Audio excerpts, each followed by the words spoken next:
Flood affected 17 sub-districts, forcing 31,843 people to evacuate. High intensity of rain has caused local river to overflow with strong current, dragging along and killing 3.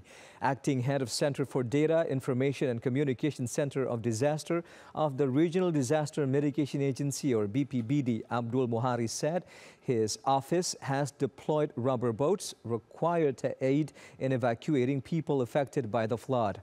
Aceh province government has sent logistic aid and set up public kitchen for the flood evacuees of North Aceh.